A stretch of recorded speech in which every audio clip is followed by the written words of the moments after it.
কাল গিয়েছিলাম গ্রামের বাড়িতে। গ্রামের বাড়ির আনন্দটাই অন্যরকম। আমি ছুটি পেলেই দৌড় দিই গ্রামের বাড়িতে। একসাথে 3 চুলায় রান্না। লিনুর প্রচণ্ড খিদে পেয়েছে, সাথে মেহমান ছিল, তারও খুব খিদে পেয়েছে। ভাবলাম যে আমি 15 মিনিটের মধ্যে রান্না শেষ করব। আসলেও 15 মিনিটে আমি রান্না শেষ করেছি। তাই 3 চুলা একসাথে জ্বালিয়ে, একটাতে ডাল, একটাতে শুটকি, একটাতে শাক, আর ঘরের ভিতরে মাছ মাছ পরে রান্না করেছি, এখানেও আবার ফ্রাইও করেছি। তো ওগুলো আবার ভিতরের ঘরের চুলায় করেছি। আমার বাইরের চুলায় রান্না করতে খুবই ভালো লাগে, সেই জন্য আমি যখনই যাই ওরা সব রেডি করে রাখে, আমি বাইরের চুলায় রান্না করি। এই যে প্রথমে তেল দিলাম, পেঁয়াজ দিলাম, তারপর দিলাম শুটকি, একটু ভাজা ভাজা করে, তারপর একটু হলুদ, একটু মরিচ, রসুনের বাটা প্লাস কাঁচা রসুন, সব কিছু মিলিয়ে। শুটকিতে আসলে কিছু দিতেই হয় না তেমন মশলা। আর সবচেয়ে বড় কথা হচ্ছে লাকড়ির চুলায় মনে হয় নেড়ে চেড়ে দিলেই রান্না অনেক সুস্বাদু হয়। আমার তো খুব ভালো লাগে, সবাই লাকড়ির চুলায় রান্না করলে বলে যে খুব মজা হয়েছে, খুব মজা হয়েছে। আর ডালটা মুসুরির ডাল, মুগ ডাল একসাথে সিদ্ধ করে রান্না করে তারপর এখানে বাগার দিয়েছি।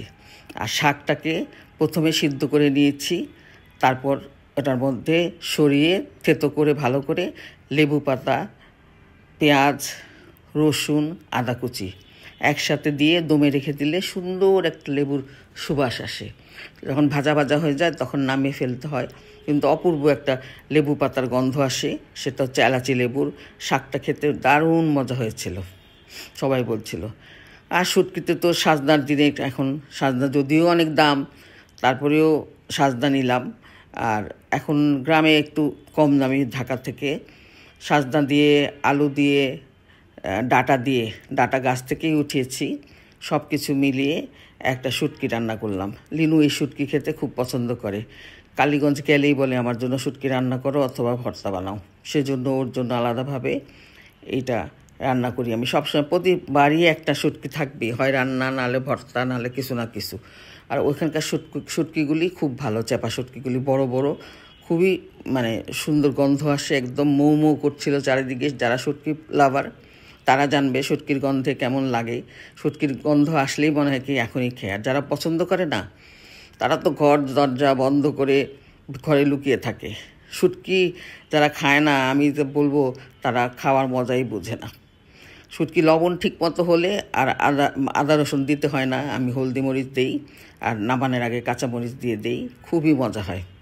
শাকটাও খুব মজা হয়েছিল, কারণ গাছ থেকে পেরে আমি আরেকটা ভিডিওতে দেখাবো, গাছ থেকে আমি যখন পেরে নিয়ে আসলাম তখনই শাকটা আমি রান্না করেছি। একদম ফ্রেশ ছিল, টাটকা ছিল। এটা রান্না করতে খুব ভালো লাগছিল, আর খুব অল্প সময়ের মধ্যে হয়ে গেছে, যেহেতু কচি শাক সেজন্য। সবচেয়ে ভালো লাগে যে লাকড়ির চুলায় যত আমি জাল দিব একসাথে সব রান্না হয়ে যায়।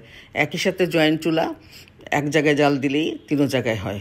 এটাই খুব তাড়াতাড়ি হয়ে যায়। এই 15 মিনিটের মধ্যে আমি অনেক কিছু রান্না করে তারপরে দিলাম। এরপরে বাকি রান্নাগুলো আমি দেখাবো, কিভাবে মাছ ভাজলাম, কিভাবে রান্না করলাম, কিভাবে মাছ ধরলাম, সব কিছুই করি যখনই যাই তখনই। অবশিষ্ট মাছ ছিল, মাছগুলো পুকুরে অনেক ছোট ছিল। এই মাছগুলো সাথে সাথে 2-3 জন বটি নিয়ে কোটাকাটি করে দেয়, তারপর আমার রান্না শেষ।